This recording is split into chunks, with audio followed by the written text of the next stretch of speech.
Hello, welcome to our channel, welcome to Amy's channel. आज जो मैं रीडिंग कर रही हूँ, मैं वो कर रही हूँ कि आपका पर्सन आज आपको क्या मैसेज देना चाहता है। क्रो टैरो से है, नो कम्युनिकेशन है, male to male, female to female है, ऑपोजिट भी हो सकता है। उसके बाद मैं मैसेज फ्रॉम मरमिट से एंजल के मैसेजेस निकालूंगी। तो देखते हैं कि आपका पर्सन आज आपको क्या मैसेज देना चाहता है। सबसे पहले तो मुझे ये लगता है कि वो आपको ये कहना चाहता है कि जब से आप उनकी लाइफ से गए हैं, कहीं ना कहीं उनको ये फील होने लगा है उनके ज़िंदगी के बहुत सारी चीज़ें ऐसी हैं जिसके रास्ते बंद हो गए। चाहे वो फाइनेंशियली तौर पे, और अगर फाइनेंशियली भी नहीं है तो शायद स्पिरिचुअली तौर पर हो। मुझे पता नहीं क्यों बार बार आ रहा है कि आप लोग एक बहुत बहुत पॉजिटिव इम्पैक्ट उनकी लाइफ पे दिया है, चाहे जैसे भी दिया हो। मुझे लगता है आपने उनकी ज़िंदगी के बर्डन्स अपनी ज़िंदगी में ले लिए थे और उसके बाद भी आपको वो नहीं मिला जो आपको मिलना चाहिए था। तो देखते हैं। सबसे पहला आपका कार्ड आया है, देख लीजिए, पढ़ लें। Ace of cup, Cancer Scorpio Pisces. Four of cup, Cancer Scorpio Pisces, बहुत इमोशंस हैं। Queen of cup, Cancer Scorpio Pisces, आपके सामने सब शफल हुए हैं। और three of wands, Aries Leo Sag. मुझे ये लगता है कि सबसे पहले जो मेन चीज़ लगती है वो ये लगती है कि आपका पर्सन इस लॉस को अंडरस्टैंड करता है, बहुत अच्छे से अंडरस्टैंड करता है कि उसने क्या खोया है। आपके जाने के बाद उनको आपकी वर्थ का एहसास हुआ है, आपकी उस वर्थ का एहसास हुआ है जो आप रहते हुए उन्हें नहीं पता पाए थे, चाहे आप मेल हो या फीमेल हो। मुझे लगता है आपका जो पर्सन है, सबसे पहले तो वो ये कहना चाहता है, जो एस ऑफ कप आया है, कि वो अपनी जगह पे बैठ के उस दिन का, उस टाइम का वेट कर रहा है कि जब वो ये आपको अपना कप दे सके। उसका मोहब्बत आपके लिए बहुत बढ़ रही है। मुझे लगता है कि वो, उसको ये फील होने लगा है कि आप इतने दूर चले गए कि आपको अब अपनी फीलिंग्स तक का नहीं कुछ बता सकते। बहुत देर कर दी है उन्होंने। और मुझे लगता है काफ़ी अरसे से आप लोग नो कम्युनिकेशन में हैं और अब उन्हें इस बात का बहुत अच्छे से एहसास है कि वो लोग नो कम्युनिकेशन में हैं और आप उनको अब कुछ नहीं देने वाले। उसके बाद आपका आया है four of cup. Four of cup, जैसे आप लोग जानते ही हैं, एक तरीके से डिटैच का कार्ड है, कम्युनिकेशन ना होने का है, डिप्रेशन का है। इतनी अपने में स्ट्रेंथ नहीं है, इतनी अपने में एबिलिटी नहीं है कि इस रिश्ते को अकेले चला सके। कोई ना कोई सहारा चाहिए, कोई ना कोई कंधा चाहिए जिस पे रख के ये रिश्ता चला सके।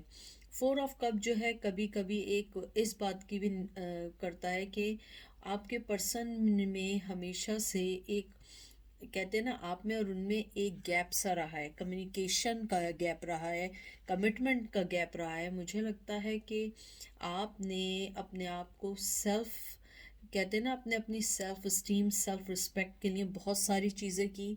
और आपके पर्सन को इस चीज़ से बहुत धचका लगा कि आपने अपनी ज़िंदगी में अपने आप को चुना बहुत अरसे बाद। बहुत, आपकी जब तक आप कर सकते थे आपने इस रिश्ते के लिए लड़े, लेकिन अब आप नहीं लड़ना चाहते, क्योंकि आपके जहन में ये बात है कि जब आपको ऊपर वाली का ये पता है कि उसने आपके लिए इस पर्सन को रखा है, आपका पर्सन इस बात को क्यों नहीं अंडरस्टैंड करता, वो क्यों नहीं इस बात को एक्सेप्ट कर लेता। उसके बाद जो आया है आपका क्वीन ऑफ सोर्ड्स। मुझे लगता है क्वीन ऑफ सोर्ड्स, आपका पर्सन सबसे पहले तो ये कहना चाहता है, sorry, queen of cup, not swords, I am sorry. Queen of cup, cancer, cancer Scorpio Pisces. Queen of cup जो है, एक बहुत खूबसूरत एक प्रिंसेस होती है, सॉरी क्वीन होती है, जो एक अपने तख्त पे बैठी होती है एक ओशन के बीच में। मुझे लगता है कि आपने अपने आप को बहुत हाई सेल्फ मेंटेन कर लिया। आपने अपने इमोशंस के बीच में रहते हुए आपने अपने आप को पहचाना, आपने अपनी ज़िंदगी के मकसद को पहचाना, चाहे आप मेल हो या फीमेल हो।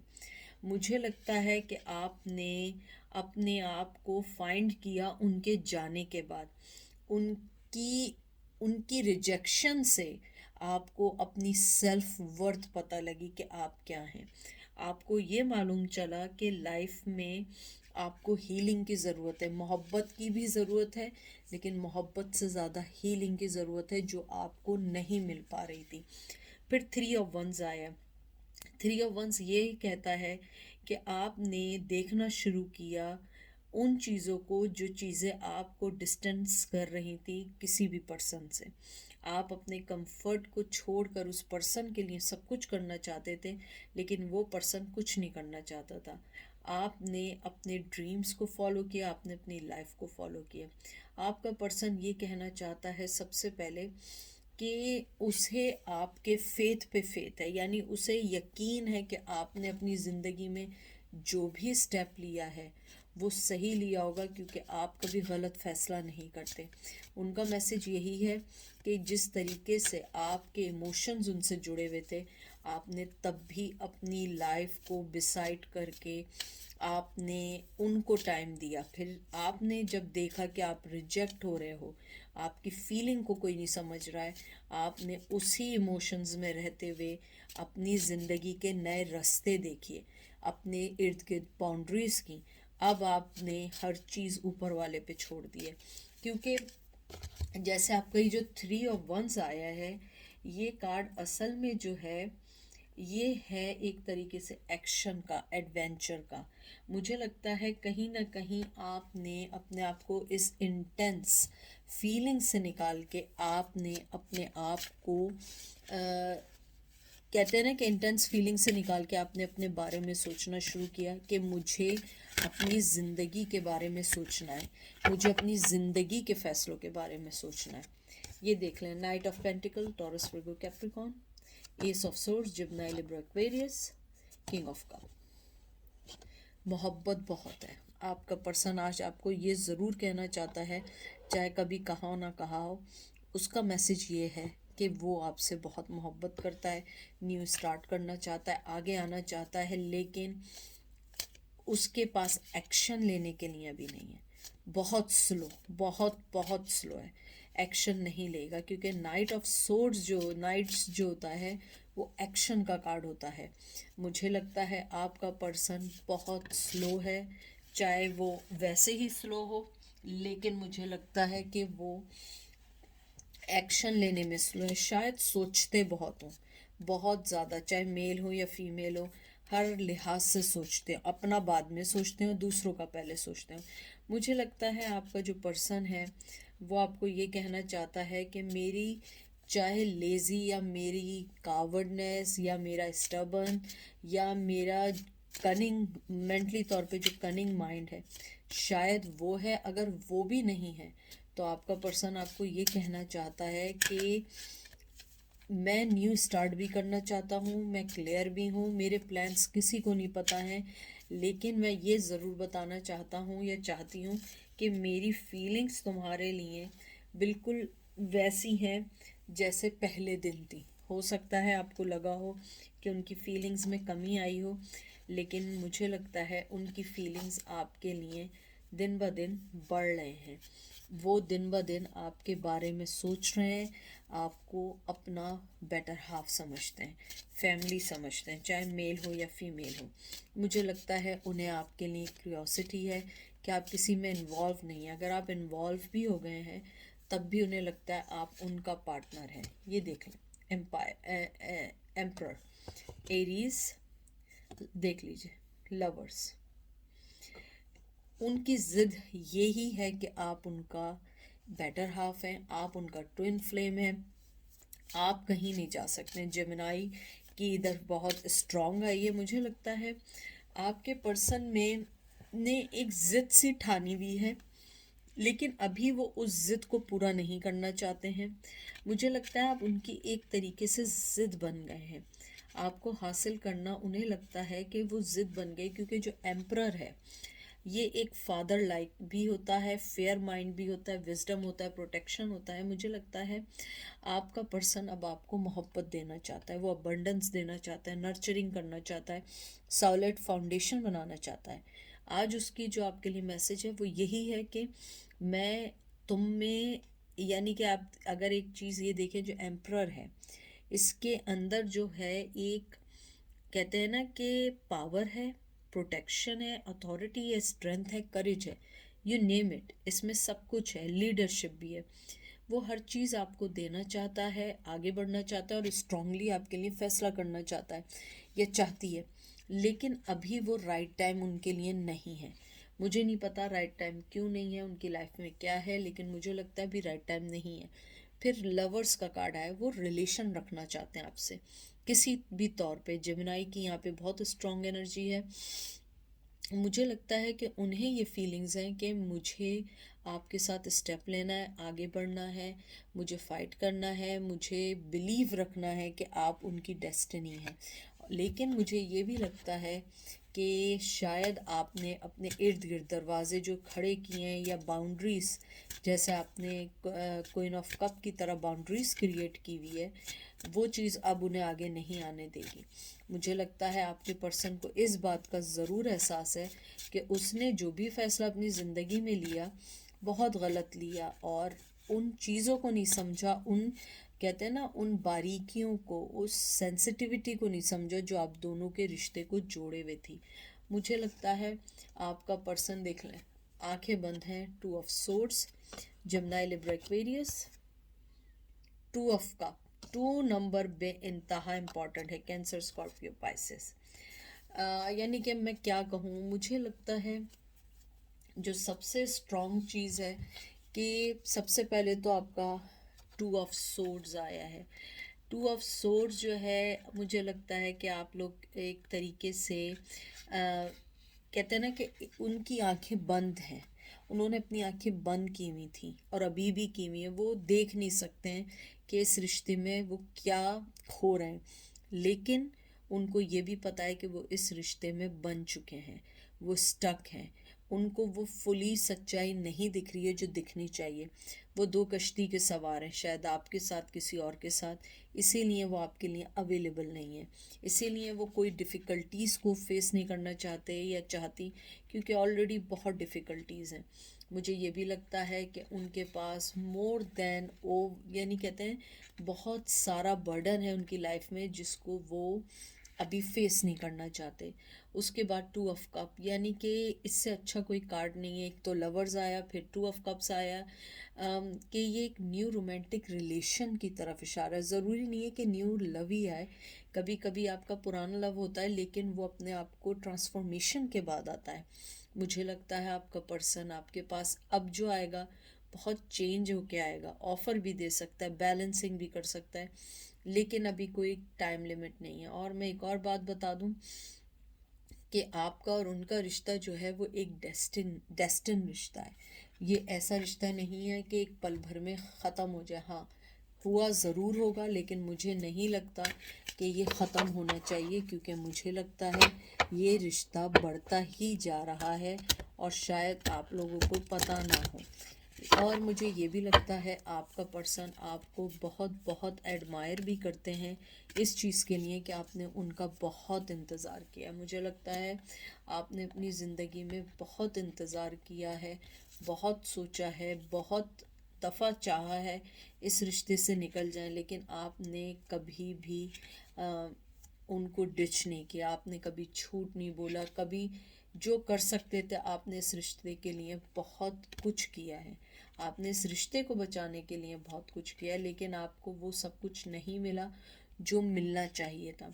आपका पर्सन आपको ये कहना चाहता है कि मैं एक्सेप्ट करता हूँ या करती हूँ कि मेरी गलती है, लेकिन फिर भी मैं ये चाहती या चाहता हूँ कि हर चीज़ मेरे मुताबिक नहीं हो, लेकिन कम से कम कुछ ऐसी चीज़ें हों जिस पे हम दोनों एक ही जगह पर हों, हम दोनों एक ही, कहते हैं ना कि एक ही लाइन या एक ही ऐसी किश्ती में हो जो एक ही हम दोनों की डेस्टिनी हो। क्योंकि मुझे लगता है कि आप दोनों एक दूसरे से जिस हिसाब से अलग थे या जिस हिसाब से आप लोग बहुत ज़्यादा एक दूसरे के लिए कॉन्फ्लिक्शंस कर रहे थे, वो चाहते हैं वो सारे कॉन्फ्लिक्शंस ख़त्म होके आपके पास आए। आपका पहला एंजल का कार्ड आया है कॉन्टेम्पलेशन, फिर आया है डिसीजन, और एक कार्ड और है, मैं इसको और निकाल लूँ, पेशेंस। बहुत बहुत खूबसूरत आपके कार्ड आए। जो सबसे पहला आपका कार्ड आया है, ये कार्ड है एक तरीके से बहुत खूबसूरत आउटकम का। मुझे लगता है एंजल आपको ये कहना चाहते हैं कि आपको अपनी ज़िंदगी में जो भी आपकी क्रिएटिविटी चल रही है, जो भी आपको अलाउ कर रहा है, जो एक्सपीरियंसेस आप फेस कर रहे हैं, आपको उसको एक्सेप्ट करना चाहिए विदाउट एनी रेजिस्टिंग। आप उसको एक्सेप्ट करें, आप उसको ये नहीं समझें कि वो बर्डन है, नहीं। आपकी फीलिंग जो कन्फ्यूजन्स में है उसको पहले क्लियर करें, क्योंकि आपकी फीलिंग्स कभी कुछ हैं कभी कुछ है, माइंड कुछ कहता है, हार्ट कुछ कहता है, और मुझे लगता है उन दोनों का एक बीच में कोई ऐसा रास्ता नहीं है जो थोड़ा दिल और माइंड की बात माने। मुझे लगता है अगर आप एक दफ़ा सही डिसीजन लें, क्योंकि ये भी एक राइट डिसीजन लेने का कार्ड है और यहाँ भी आपका डिसीजंस का कार्ड है। मुझे लगता है आपको अपनी ज़िंदगी में राइट डिसीजंस लेने होंगे, क्योंकि मुझे लगता है कि आपके पास ऑप्शंस हैं, आपके पास नर्चरिंग है, आपके पास हर वो चीज़ है जो एक अच्छे पर्सन में होनी चाहिए, लेकिन आपके पास जो कमी है वो राइट डिसीजंस की कमी है। एंजल आपको सबसे पहले तो ये कहना चाहते हैं कि आप अपने आप को एक पॉजिटिव वे में लेके चलें और पेशेंटली आप हर चीज़ का फैसला करें, क्योंकि आपके पेशेंस आपको दूसरों से डिफरेंट बनाते हैं। डिसीजंस आप वो लें जो आपको आपकी डेस्टिनी तक ले जाए, जिसका रिज़ल्ट, जिसका आउटकम आपको और आपके प्यार करने वालों को अच्छा मिले। उसके अलावा एंजल आपको ये भी कहना चाहते हैं कि आप अपने आप को ये ज़रूर समझें कि हाँ, वक्त अभी आपका साथ नहीं दे रहा है, लेकिन हर बुरा वक्त भी गुजर जाता है अच्छे वक्त की तरह। जैसे अच्छा वक्त आता है वो भी गुजर जाता है, बुरा वक्त आया है वो भी गुजर जाएगा। उसके अलावा वो आपको ये भी कहते हैं कि आप अपने में पेशेंस रखें, आप में जल्दबाजी है, शायद आप लोग बड़ी जल्दी जल्दी फैसले लेते हैं। एंजल आपको ये कहते हैं कि आप अपने आप को अलाउ करें ट्रुथ को फेस करने के लिए, आप अलाउ करें हर चीज़ को एक्सेप्ट करने के लिए, क्योंकि आपके लिए इम्पॉर्टेंट जो है वो है ट्रस्ट और सबसे ज़्यादा पेशेंस इस टाइम। मुझे लगता है एंजल आपको ये कहना चाहते हैं कि अपने पेशेंस के साथ साथ आप राइट डिसीजन लें, क्योंकि आपको अपनी ज़िंदगी में बहुत सारी ऐसी चीज़ों को भी देखना है जो आपको राइट वे में सही जगह लेकर जा सकें। मुझे लगता है कहीं ना कहीं आपको अपने अंदर वो सारी चीज़ें लेके आनी होंगी जो आप आहिस्ता आहिस्ता खो बैठे थे किसी और की वजह से। मुझे लगता है आपको सबसे पहले अपने अंदर के पर्सन को पहचानना है कि आपको चाहिए क्या, क्यों चाहिए।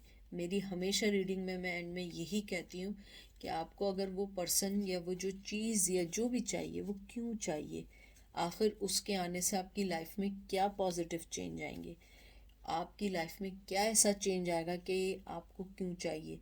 कहीं वो ज़िद तो नहीं है आपकी, कहीं वो आप उसको जीतना तो नहीं चाहते हैं। उसके अलावा देख लीजिए ये आया आपका रिकग्निशन। आपके सारे एंजल के कार्ड्स जो आ रहे हैं, हालांकि मुझे नहीं निकालना था लेकिन मैंने एक और इसलिए निकाला ताकि आप लोगों को ये मालूम चले कि आपका मैसेज क्या है। आपको पहले रिकग्नाइज करना है कि why they you want that person, what is the what is the main reason, what is the what is the main thing you want, you know sometime you never know कि आपको अपनी life में वो क्यों चाहिए, उसकी present how how मुझे यानी कि मैं उसको एक्सप्लेन, मेरे पास वर्ड्स नहीं है कि उसकी present how they will change in your life. मुझे ये नहीं समझ आता कि कुछ लोग जो हैं अपने डिसीजंस को समझ क्यों नहीं पाते हैं।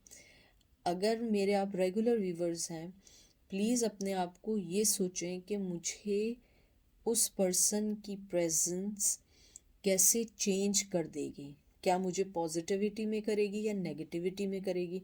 अगर उसके आने से आपकी ज़िंदगी में अप्स एंड डाउन्स आ रहे हैं, आपकी लाइफ का पीस चले जाता है, तो you don't have to be कि उसके साथ नहीं रहना है।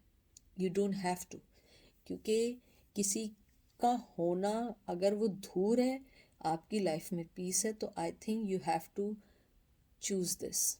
ये आप पर है, ये मेरी ओपिनियन है। तो ये थी आज की रीडिंग। आई होप आपको अच्छी लगी होगी, समझ आएगी। अपना ख्याल रखिएगा। Take care, bye.